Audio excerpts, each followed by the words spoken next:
Bring that microphone closer to you. Listen, can I get comfortable first? You're already comfortable. Let me do my thing. I know you're comfortable. Listen, this is not my first rodeo, okay? Oh, really? Yeah. Well, how many rodeos have you been to? Enough. More than you. In Texas? Mm-hmm. That's where Everywhere. real rodeo is. Everywhere. Vegas rodeo Rodeos don't everywhere. count.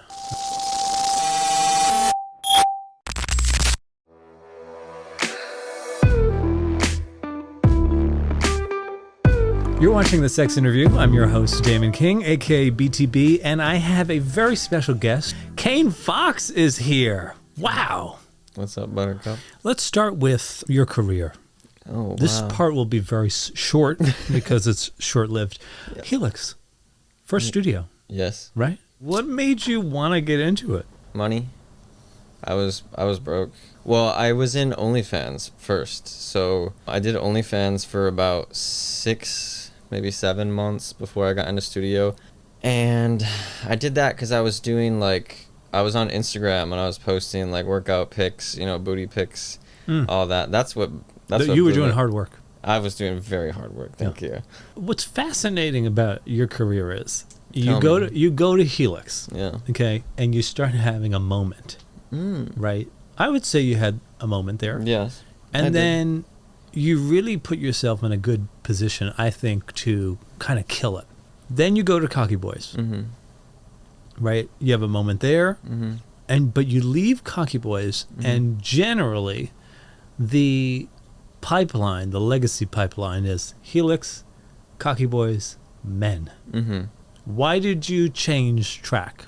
I started out on OnlyFans for this first 6-7 months, and I was really good at it, and I was so hardcore. I was posting multiple times a day. I was putting out crazy content, and then I got into studio, and I just fell in love with the structure and the aura and the possibilities within the studio framework, the industry.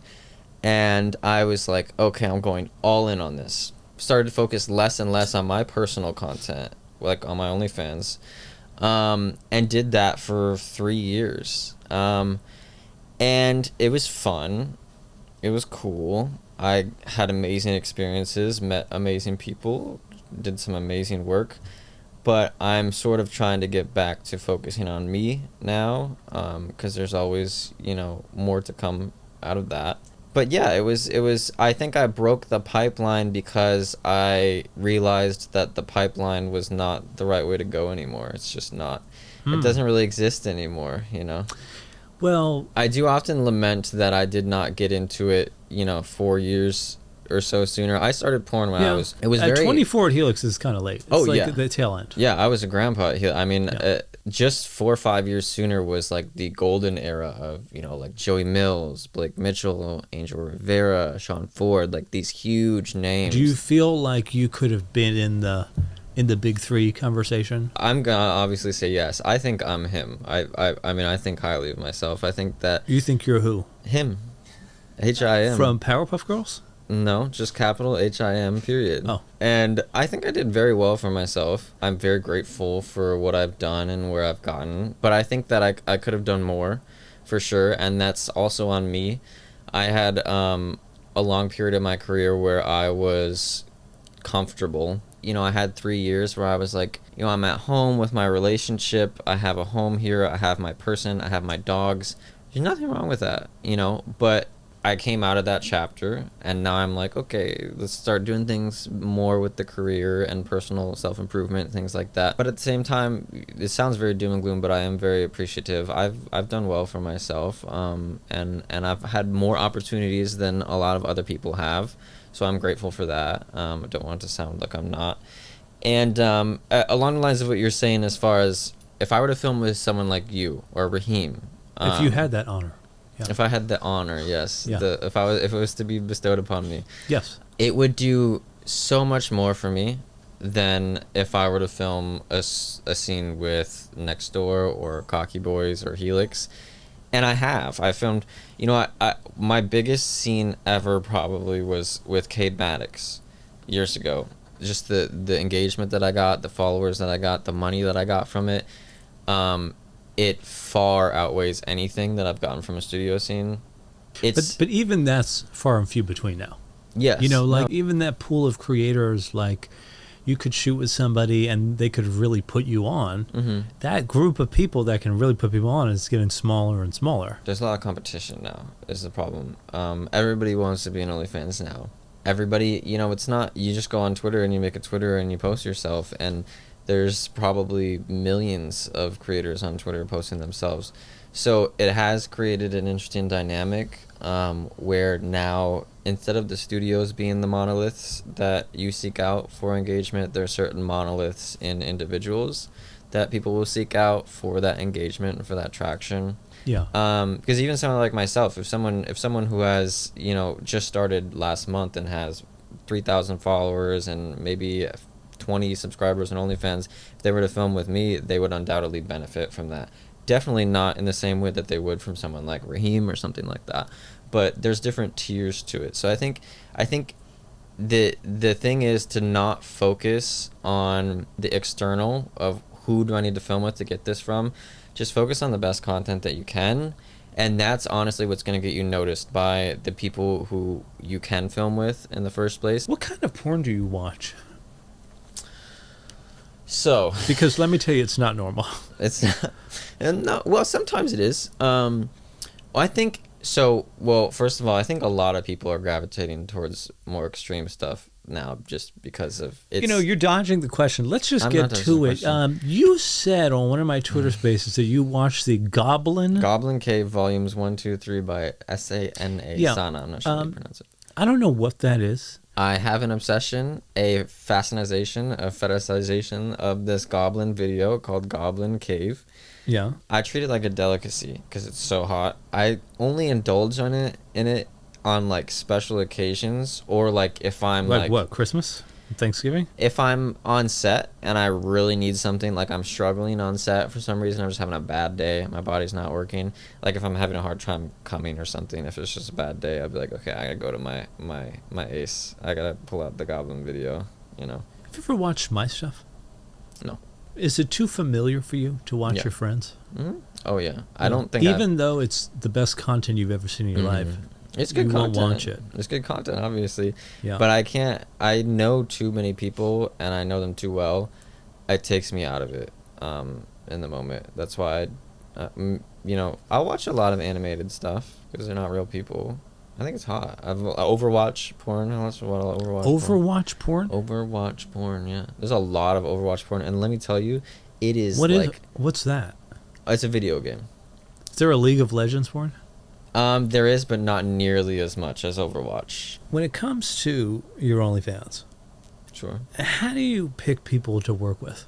And what's sort of your type? So I do have a type that will like drive me crazy, and that's sort of just like a slender build with like a big, like juicy, like plushy booty. I will go crazy for that. So that's like a type.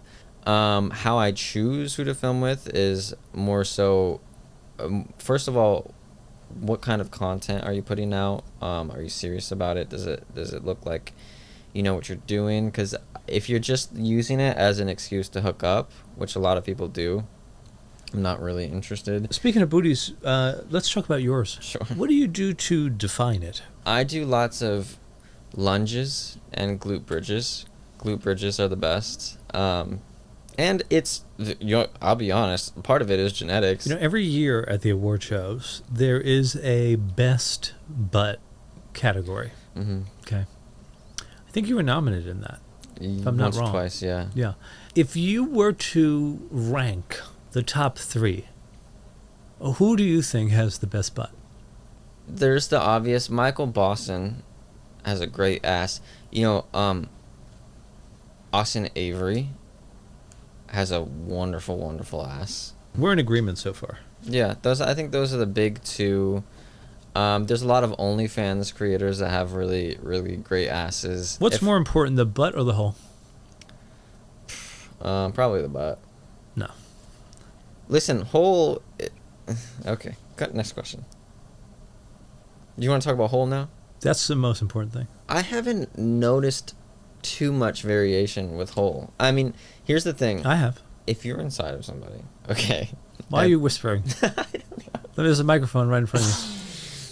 If you're inside of somebody, in my experience, you're going to be feeling something either way. Different holes sometimes do have different feelings. Some are tighter, some are more loose. You mean some are angry, some warmer. are sad? Sometimes, sure. Trevor Harris, my ex, he doesn't have the largest, biggest booty, bodacious, or anything like that. He's very shapely, cute butt, but his You're hole, just going to glaze over that, what? the X part.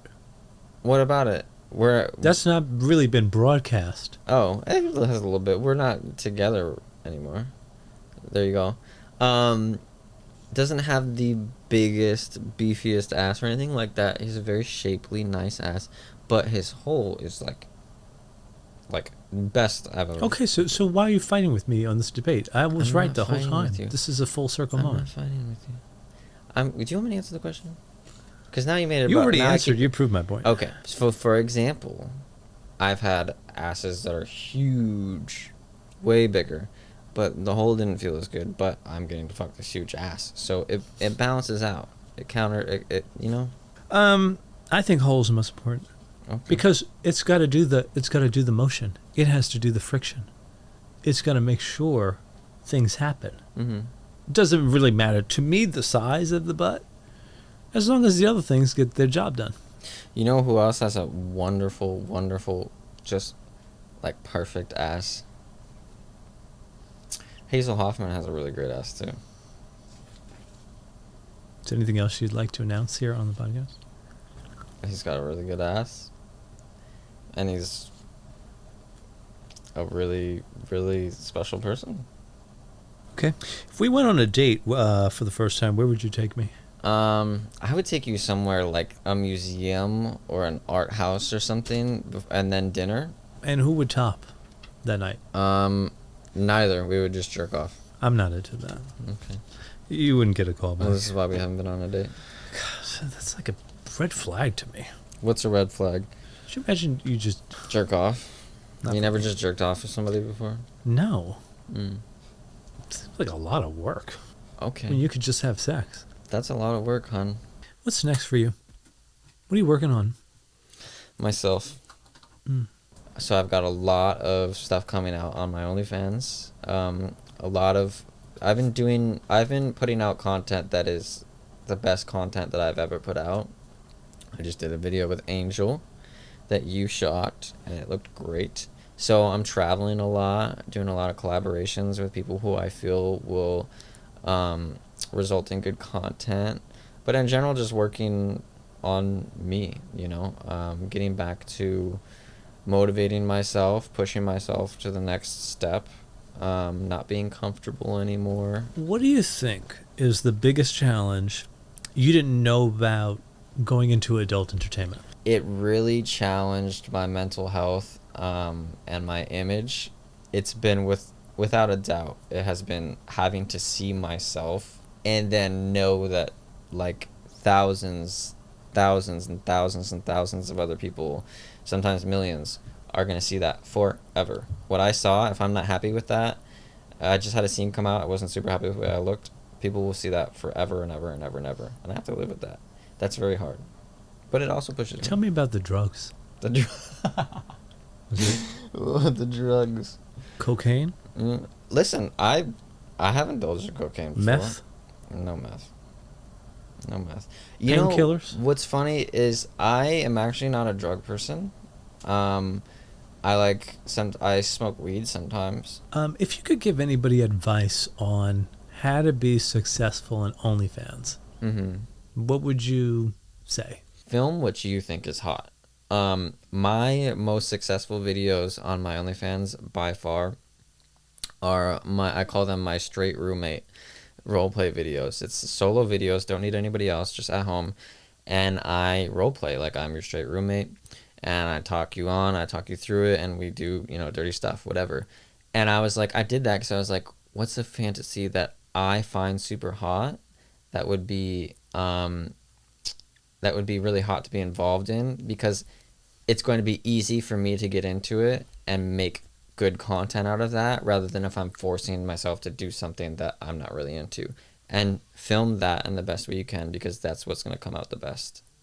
All right, Kane Fox, thank you. You're so welcome. You're wonderful. Thank you for having me.